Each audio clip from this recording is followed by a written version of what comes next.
방송에서 제공하는 투자 정보는 투자 판단에 대한 조언입니다. 방송에서 제공하는 주식의 가치, 가격 상승 및 가격 하락에 대해서는 방송사에서 보장하지 않습니다. 이 시각 헤드라인 뉴스입니다. 청년층을 중심으로 구직난이 좀처럼 개선되지 않고 있지만 구직기간 3개월 미만인 단기 실업자는 71개월 만에 가장 큰 폭으로 줄어든 것으로 나타났습니다. 통계청 자료를 보면 지난달 구직기간 3개월 미만 실업자는 82만 6천 명으로 1년 전보다 11만 6천 명 감소했습니다. 이런 단기 실업자 감소는 취업자가 증가했다기보다는 그동안의 단기 실업자가 장기 실업자로 전환했거나 이들이 취업 자체를 포기했기 때문으로 분석됩니다. 스티브 무누신 미국 재무장관은 우리나라의 철강 관세 면제 요청에 대해 한국 측의 입장을 반영하기 위해 노력하겠다고 답했습니다. 주요 20개국 G20 재무장관 중앙은행 총재회의 참석차 아르헨티나를 방문 중인 김동현 부총리는 무누신 장관을 만나 미국 정부의 철강 관세 부과에서 한국을 면제해달라고 요청했다고 기획재정부가 전했습니다. 무누신 장관은 환율 조작국 지정 우려에 대해서도 한국 측의 입장을 충분히 이해한다고 언급했습니다. 금호타이어 노동조합과 이동걸 산업은행장이 금호타이어 광주공장 노조사무실에서 첫 면담을 했지만 해외 매각에 대한 이견을 좁히지 못한 것으로 확인됐습니다. 금호타이어 노조는 면담 뒤 기자회견을 열고 금호타이어의 현재 경영 악화 상황 진단에 대해서는 노조와 채권단이 공감했지만 이 문제를 어떻게 풀어갈지에 대해서는 현격한 차이가 있다는 것을 확인했다고 밝혔습니다. 또한 금호타이어 노조는 향후 투쟁 일정도 그대로 진행하기로 했습니다. 조류 인플루엔자 AI로 대규모 매몰 처분이 이루어질 때면 어김없이 올랐던 계란값이 올해에는 하락세를 이어가고 있습니다. AI가 터진 작년 11월 5,800원대였던 계란값은 계속 떨어지다가 이달 초 5,100원대를 기록한 데 이어 지난 8일부터는 4,000원대를 유지하고 있습니다. 계란값이 떨어지는 것은 산란계 마리수가 늘었기 때문으로 가격 하락세가 당분간 이어질 것으로 축산 전문가들은 분석하고 있습니다.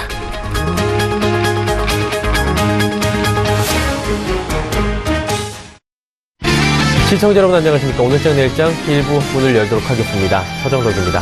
자, 오늘장도 쉽지 않아 보입니다. 종일 양시장 모두 혼조세를 보이고 있는 상황이고요. 코스피는 보합권까지 올라갔다가 다시금 빠지고 이런 모습들을 반복하고요. 코스닥 시장은 상승 반전은 하지만 상승폭이 커지질 못하고 있는 상황입니다. 역시나 FOMC가 이제 코앞으로 다가왔습니다. 현지 시각으로 21일이기 때문인데요. 아무래도 눈치 보기 장세 여전히 계속될 것으로 보입니다.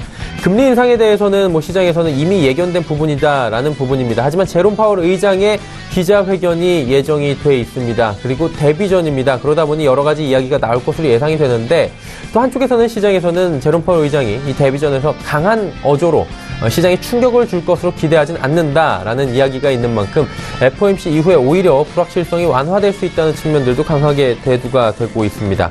거래소 쪽부터 살펴보면 뚜렷한 강세 업종이 보이질 않습니다. 전일 에어백 리콜로 관련된 현대차 3인방들이 반등이 좀 나오는 정도, 이 정도에서 끝나 있고요. 시총상위주들 혼조세를 여전히 이어가고 있는 상황입니다. 코스닥 같은 경우에는 바이오 제약주들이 하루하루 희비가 엇갈리고 있는 상황인데 일단 오늘도 네이처셀에 대한 이야기가 계속해서 나오고 있습니다. 네이처셀이 어제 하한가로 마감이 됐고요. 오늘도 장 초반에 급락이 나왔다가 오후 들어서는 다시 반등을 하는 이런 롤러코스터 장세가 이어지고 있습니다. 그러다 보니 바이오주들에 대해서 경계감도 높아지면서 옥석 가리기가 진행되고 있고 혼조세를 보이면서 어떤 종목은 올라가고 또 어떤 종목은 내려가고 이런 모습들을 보여주고 있습니다. 눈치 보기 속에서 종목 흐름들이 이어가고 있다라고 오늘장도 정리를 할 수 있을 것 같은데요. 가장 중요한 건 FOMC 회의입니다. 이 회의와 관련된 이야기들 그리고 향후 전망들까지 오늘장 내일장에서 가져가 보시길 바랍니다. 금일본 방송에서 제공해드리는 정보는 투자 판단에 대한 조언일 뿐입니다. 해당 주식의 가치와 수익률 보장해드리지 않는다는 점 참고해 주시길 바랍니다. 자, 거래소 쪽 시장부터 확인해 보도록 하죠. 2470선대입니다. 일단 약보합권 여전히 유지하고 있고요. 낙폭을 많이 줄이긴 했습니다. 2470선까지는 지켜주고 있는 상황입니다. 일중 흐름들 체크를 해보도록 하겠습니다. 자, 일중 흐름 보시면 장 초반에 2462포인트입니다. 그리고 오늘 고점이 2472포인트대입니다. 일단 상승 전환은 되지 않고 있는 상황이고요. 저점 고점 폭이 그렇게 크진 않습니다. 일단은 하락 쪽에서 계속해서 종일 움직이고 있다, 이렇게 정리가 될 것 같습니다. 수급 조치 확인해 보도록 하죠. 오늘 외국인 좀 많이 파네요. 2,076억 원 팔고요. 개인 하락장에서 또 삽니다. 1,153억 원 순매수합니다. 기관은 808억 원 소폭 매수하는데 기관 가운데서는 금융투자와 연기금이 사고 있고요. 투시는 팝니다. 연기금은 어제 이어서 오늘도 또다시 소폭씩 사들이고 있는 상황입니다. 시가총액 상위 종목들의 흐름입니다. 삼성전자부터 현대차까지 지금 현대차만이 강보합권이고요. 전체적으로 하락인데 낙폭이 그렇게 크진 않습니다. SK하이닉스는 9만 원이 살짝 이탈되어 있는 모습입니다. 셀트리온도 31만 6천 원대까지 지금 밀려 내려왔네요. 6위부터 12종목도 살펴보도록 하죠. 삼성바이오로직스는 반대로 올라갑니다. 2%가 넘게 올라가고요. 포스코 하락, LG화학도 내려갑니다. KB금융과 네이버는 올라가는데 상승폭이 이 두 종목도 역시나 크진 않습니다. 11위부터 15위들도 살펴보도록 할 텐데 삼성물산, 현대모비스 올라갑니다. 특히나 현대모비스 같은 경우에는 전일 에어팩 리콜 관련해서 하락했다가 가장 빠르게 반등하고 있는 운송장비 업종입니다. 삼성생명, SK, 신한지주 역시나 하락하지만 낙폭이 크진 않습니다. 코스닥 시장도 확인해 보도록 하죠. 코스닥 시장은 강보합권으로 전환이 됐고요. 880선 위로 올라갔습니다. 일단 일중 흐름 좀 보셔야 될 것 같은데요. 말씀드렸다시피 오락가락합니다. 장 초반에 876포인트 저점 출발해서 상승 반전했다가 다시 하락 반전했고요. 다시 상승 쪽으로 가닥을 튼 뒤에 이제는 상승폭을 조금씩 더 키워나가고 있는 코스닥 시장입니다. 수급 주체 만나보도록 하죠. 여기도 개인 외국인이 사줍니다. 그런데 개인이 상승폭을 좀 줄이네요. 개인의 매수 물량은 34억 원까지 줄어들었고요. 외국인은 478억 원 순매수합니다. 기관은 432억 원 매도하는 가운데 연기금만이 27억 원 순매수하고 있는 상황입니다. 시가총액 상위 종목들의 흐름 이어가 보도록 하죠. 전체적으로 빨간불입니다. 특히나 메디톡스가 지금 9%나 상승하면서 70만 원 터치하기 직전입니다. 신라젠, 셀트리온 헬스케어도 상승 전환한 뒤에 상승폭 소폭씩 늘리고 있고요. CJNM만 지금 하락하고 있는 상황입니다. 다음 살펴보도록 하죠. 티슈진부터 스튜디오 드래곤까지 전체적으로 오름세고요. 셀트리온 제약만이 지금 약보합권에서 움직이고 있는 상황입니다. 11위부터 15위 종목들도 살펴보도록 하죠. 펄어비스가 지금 오늘은 약간 상승 쪽으로 가닥은 잡았는데 상승폭이 크진 않습니다. 워낙에 그동안 많이 빠졌고요. 슈젤도 3.33% 오늘 보톡스 관련주들 괜찮습니다. 컴투스가 어느새 19만 원 부근까지 지금 올라왔습니다. 네이처셀 말씀드린 대로 오늘 롤러코스터 장세입니다. 당 초반에 3만 원대 초반까지 내려갔다가 지금 4만 8천 원대까지 올라갔다가 지금 4만 4천 원대까지 다시 내려옵니다. 네이처셀 하루에 급등락 반복하고 있는 투자하실 때 좀 유의가 필요한 종목입니다. 코미팜은 4만 원 돌파했습니다. 원달러 환율의 흐름 살펴보도록 하겠습니다. 원달러 환율은 1070원대 지지를 받습니다. 원화 소폭 강세 일어나고 있습니다. 국내 양시장 여기까지 살펴보도록 하죠.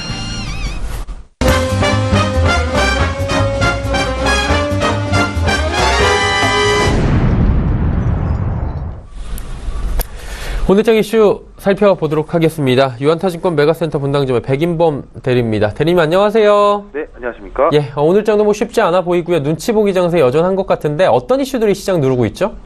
네, 뭐 아무래도 잘 아시다시피 FOMC 회의 앞두고 아무래도 관망세 속에서 지지부진한 흐름을 이어가고 있는 와운데에서도 일단 변동성이 좀 확대되는 그런 모습입니다. 일단 시장 대응하기 좀 어려운 상황이다라고 보시면 될 것 같은데요. 일단 전반적인 관망세 속에서 시장 변동성은 확대되는 모습이다라고 좀 한마디로 정리해 볼 수가 있겠습니다. 우선 전일 미국 시장이 페이스북의 급락 등으로 좀 급락하면서 이러한 하락 영향이 이어지는 것이 아닌가라는 좀 장초반 우려감이 있긴 했지만 생각보다는 견조하게 지지받는 모습이다. 하지만 시장 변동성 지수인 V코스피, 즉 변동성 지수의 경우에는 다시금 17부근에 위치하고 있는 상황이다 보니 일단 변동성 지수가 좀 올라오면서 시장 변동성이 심화되는 모습이 좀 관찰이 된다라고 볼 수가 있겠습니다. 일단 종목별로 차별화 정세가 여전히 진행되고 있는 상황인데요. 일단 금일 같은 경우 제약바이오 업종 내에서 종목 차별화가 눈에 띄는 상황입니다. 일단 제넥신, 엔지캠 생명과학 이런 종목들이 상승 추세를 유지하고 있는 상황 속에서 일단 금일 장초반 배럴이 관계사 이슈로 인해서 제약바이오 업종 성격으로 시장에서도 인식됐다는 점이 좀 특이점이다라고 볼 수가 있겠고요. 일단 전반적으로 오늘 시장 제약바이오 업종 내에서도 두각을 나타내는 있는 종목이 있는 반면 또 지지부진한 흐름을 갖고 있는 종목이 있는 만큼 종목별 차별화 장세가 계속적으로 이어지고 있다라고 보시면 될 것 같습니다. 일단 반면 또 업종 성격으로 봤을 때 금일 조선업종의 전반적인 반등이 좀 일부 눈에 띄고 있는데요. 일단 대우조선해양의 관리 종목 해제 및 지수 편입 종목으로 좀 기대가 된다라는 증권사 분석이 나온 점 등과 더불어서 일단 조선업종 전일의 하락을 좀 오늘 극복하는 모습을 보여주고 있습니다. 일단 LNG선과 컨테이너선을 중심으로 수주 회복이 확인되고 있는 현대중공업을 비롯해서 대우조선해양 그리고 삼성중공업 등 빅3의 반등에 좀 주목하시면 좋을 것 같고요. 일단 특히 LNG선의 강점을 가진 대우조선해양의 경우에는 향후 관리 종목 해제 및 지수 편입 기대감에 따른 수급적 기대감까지 좀 더해진다면 긍정적 시나리오가 전망된다라는 점이 금일 반등을 좀 이끌어내고 있는 상황이다. 하지만 기관과 외국인은 현재까지 매도로 잡히고 있는 모습으로 기대와는 다르게 수급적으로 상반된 모습을 오늘 보여주고 있다라는 점을 오늘장 이슈로 꼽아볼 수가 있겠습니다. 그렇다면 이제 오늘장의 그 외의 이슈들과 그리고 주목할 만한 업종, 종목들 한번 짚어보면 좋을 것 같은데요. 어떤 것들이 있을까요? 네, 일단 어제 좀 영향을 많이 미쳤죠. 일단 현대기아차 그룹주에 대해서 여전히 보수적 관점으로 보시자라는 좀 말씀을 드리고 싶어서 일단 주목할 만한 이슈로 좀 꼽아봤습니다. 일단 전일 리콜 결정에 따른 우려감이 어제 하락의 주 요인으로 작용했던 가운데 투자 심리 역시 좀 얼어붙었던 상황이었는데요.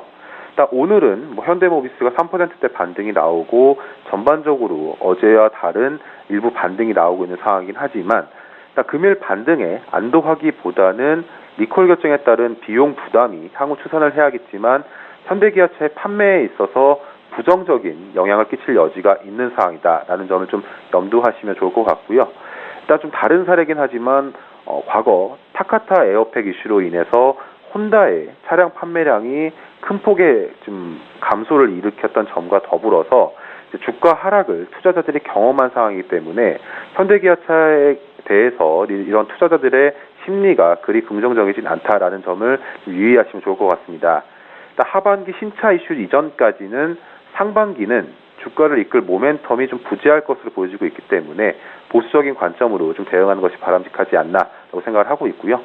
추가적으로 지난주 주주총회에서 현대기아차 같은 경우 별다른 이슈 없이 마무리된 점 역시 오히려 하락 요인으로 좀 작용한 것이 아닐까라고 생각을 하고 있습니다. 일단 지배구조 관련 이슈로 해서 어떻게 보면 현대기아차 같은 경우 이런 지배구조 이슈가 상승 요인으로 일부 작용했던 점도 없지 않아 있었는데 그런 합병이라든가 이렇게 지분 관련 해소 등의 관련해서 시나리오의 코멘트가 전혀 없었었기 때문에 지배구조 기대감도 조금 사그라든 상황이기 때문에 향후 주가 반등에 있어서 제약 요인으로 작용할 여지 또한 고려해보자라는 의미로 현대기아차 그룹주에 대해서 보수적 관점으로 대응하자는 의견 드리겠습니다. 네, 현대기아차 관련주들 이야기해 주셨고요. 그렇다면 내일장 전략 한번 들어보고 싶습니다. 내일은 FOMC 얘기 또 한번 해주실 건가요? 네, 아무래도 시장에 관심이 가장 집중되어 있는 상황이기 때문에 FOMC 회의 결과를 계속적으로 지켜보는 상황이 연출될 것 같고요.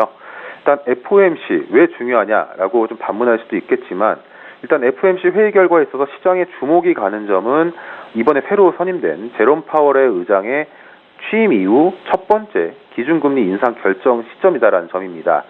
3월 기준금리 인상은 거의 기정사실화 됐긴 했지만 이러한 기준금리 인상보다는 이번 회의에서 연준 의원들의 점도표를 통해서 연내 기준금리 인상 횟수가 얼만큼 될 것이냐라는 점에 더 시장에 관심이 주목이 되고 있는데요.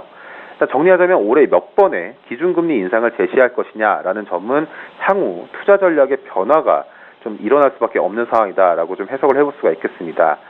일단 간단히 말씀드리면 연내 기준금리 인상이 3회 미만이냐 아니면 3회냐 아니면 3회 이상이냐라고 좀 구분해 보시면 좋을 것 같은데요.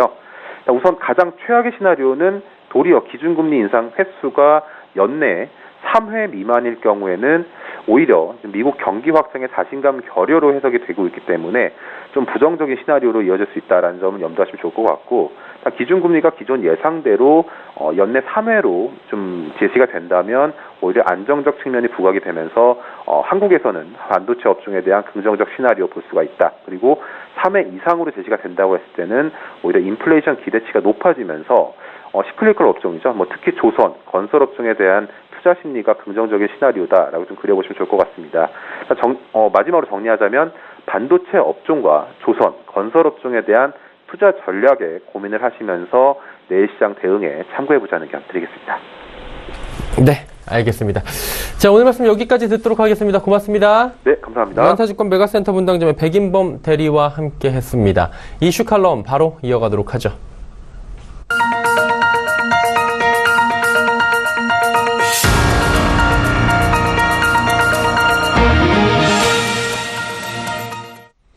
이슈 칼럼 시간입니다. 오늘은 키움증권 투자전략팀의 서상영 차장과 함께 하도록 하겠습니다. 차장님 안녕하세요. 안녕하십니까. 예. 미국 쪽부터 한번 여쭤보고 싶은데요. 미국 쪽 가파르게 상승하다가 지금 탄력이 좀 둔화가 돼 있다. 이런 얘기들 많이 나오는데 여러 가지 이유가 있겠죠? 네, 전체적으로 개별 기업들 변화 요인도 좀 있고요. 중국과 미국의 무역 분쟁 이슈도 좀 있었고, 어제 같은 경우는 이제 트럼프 행정부의 정치 불확실성 여파도 좀 있었습니다. 그렇지만 역시나 이제 오늘부터 시작되고 내일까지 이어지는 연방공개시장위원회, 그러니까 FOMC를 앞둔 경계감이 좀 큰 것으로 판단되고 있고요. 특히 이제 새로운 연준 의장이 주재하고 있는 첫 회의이고, 지난 해에 비해서 보팅 권한을 지닌 지역 연은 총재의 성향이 다소 매파적으로 바뀌는 등 다양한 이슈가 제기되는 상황임을 감안할 때 일단 연준의 기존 투자정책 스탠스를 유지할지 여부를 장담하기 어렵습니다. 그렇기 때문에 일단 이번 FOMC 결과를 놓고 보자 이런 식으로 하다 보니까 저가 매수세가 좀 부진했던 영향이라고 보시면 될 것 같습니다. 네. 그럼 이제 FOMC 한번 여쭤봐야 될 것 같은데요. FOMC에서 금리 인상에 대해서는 많은 분들이 알고 계실 것 같고요. 워낙에 시장에서 노출이 많이 됐기 때문에. 이 외에도 주목해서 봐야 될 관전 포인트들이 있을 것 같은데 어떤 점들을 좀 주목해서 볼까요? 일단 이게 3월달 FOMC잖아요. 예. 그러다 보니까 전체적으로 이제 경제 성장률이라든지 물가 전망치, 금리 전망치 같은 것들을 같이 발표합니다. 근데 이제 이런 부분들이 수정되는지 여부가 이제 관건입니다. 최근 경제지표 흐름을 좀 보면, 아니면 또 지난번 1월달에 FOMC 의사 내용을 살펴본다 하더라도 경제 성장률에 대한 상향 조정은 가능해 보입니다. 전체적으로 경기에 대한 자신감을 표명했다는 점이 가장 컸다라고 보시면 될 것 같고요. 그렇죠. 이제 물가 전망치를 이제 상향 조정할지 이 부분에 대해서 관건인데, 만약에 최근 이제 지난 12월달 연준 같은 경우는 경제 성장률을 좀 2018년도에는 2.9%, 2019년 1% 전망했는데 전체적으로 보면 이걸 좀 상향 조정할 것 같고요.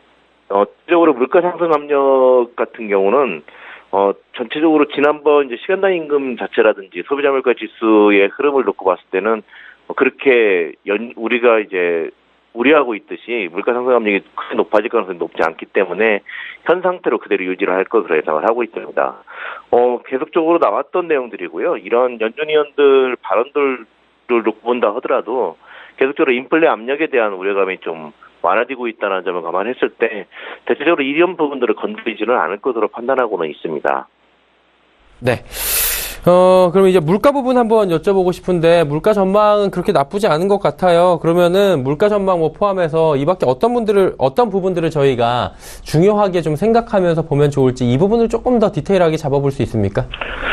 일단 물가 상승 압력 같은 경우는 지난번 2월달 초반에 이제 글로벌 시장이 가장 크게 흔들렸던 요인 중에 하나가 이 물가 상승 압력 때문이라고 보시면 될 것 같습니다. 그때 이제 고용보고서에서 시간당 임금 자체가 전년 대비 2.9%로 발표되면서 이 결과로 인해서 향후에 물가 상승 압력이 높아지는 거 아니냐, 이런 부분들이 좀 부각이 됐고요. 그 결과, 만약에 이제 물가 상승 압력이 이렇게 높아지면 결국 이제 금리 인상 가능성이 높아지기 때문인데, 결국은 이제 지난번이었죠. 올해 이번 달에 발표됐던 고용보고서를 놓고 봤더니 전년 대비 2.6% 많이 완화됐고요. 소비자 물가 지수나 이런 것들도 전체적으로 하향 조정됐기 때문에 나쁘지 않다라고 보시면 될 것 같습니다. 그거 말고도 지금 현재 주목해야 되는 거는 결국은 연준의 금리 전망이겠죠. 연준의 점도표 변화하고 이제 같다라고 보시면 될 것 같은데, 금융시장에서는 일단은 인상 횟수가 기존 3차례에서 4차례로 상향 조정될 가능성도 이제 배제하지 않고 있습니다. 전체적으로 경기와 물가에 대한 자신감이 강화되었고, 부동산이라든지 주식시장에 대한 자산 버블 가능성도 제기되었기 때문에 금리를 예상보다 공격적으로 올릴 것이다, 이런 식의 내용들이 부각이 되고 있던 상황이라고 보시면 될 것 같습니다. 연준은 지금 현재 이제 장기 목표 금리 수준을 2.75%로 제시하면서 이 부분에 대해서 좀 상향 조정할 수도 있다라는 점이 부각되고 있는데요. 일단 1월달 FOMC 의사록을 놓고 본다 하더라도 중립금리 수준이 좀 오르기 시작했다라고 이제 언급했던 점이 이러한 흐름을 좀 강화시키고 있다고 보시면 될 것 같습니다. 그럼에도 불구하고 계속적으로 물가 상승 압력이 그렇게 높지 않다는 점을 감안하면 이 부분이 결국은 이제 그 장기 목표 금리를 올릴 것이냐 이런 부분으로 놓고 봤을 때는 쉽지 않을 것으로 판단하고 있고요.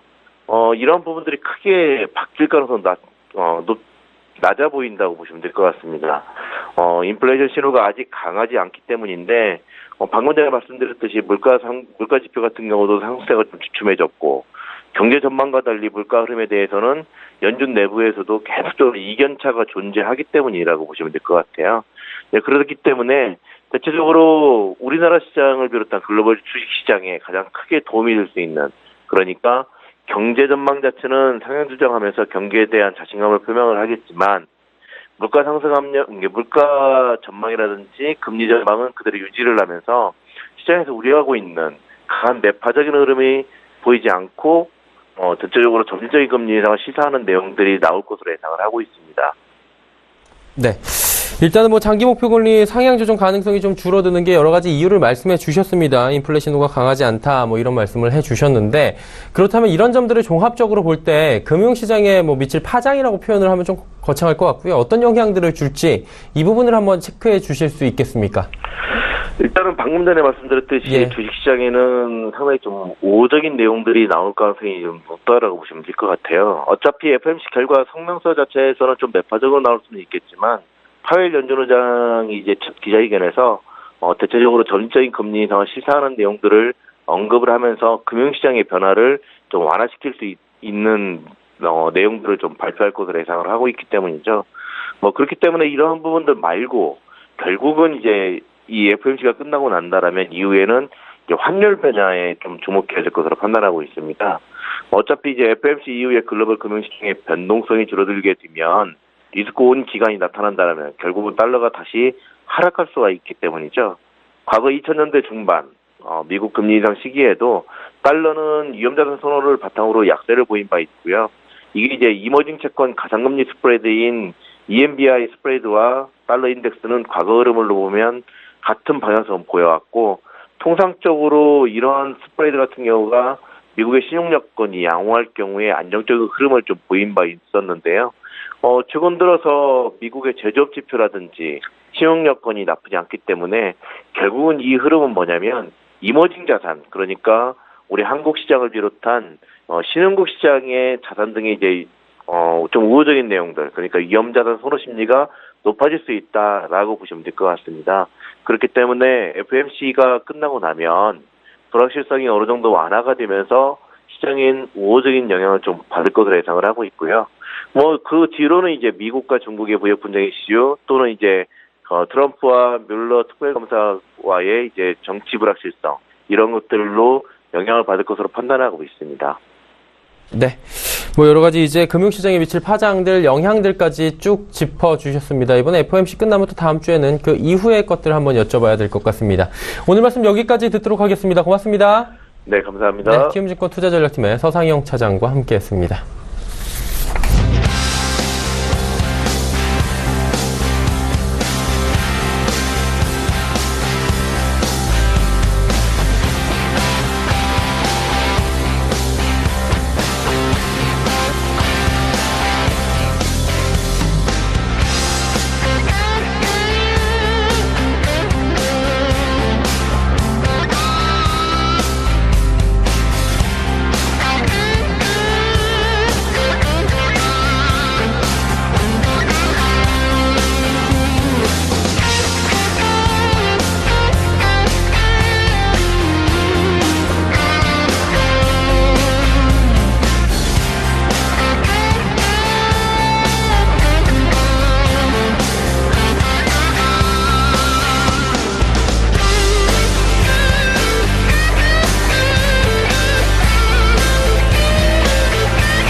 오늘장 내일장 1부 함께 하셨습니다. 잠시 후 2부 예고해드리도록 하겠습니다. 2부에서는 종목 이야기 조금 더 자세히 짚어보는 시간 준비가 되어 있습니다. 그리고 수익률 대결도 펼쳐집니다. 두 분의 전문가와 함께하는 수익률 대결 시간 슈퍼 듀오 매치가 2부에서 기다리고 있으니까요. 많이 기대해 주시기 바랍니다. 2부에서 뵙겠습니다. 고맙습니다.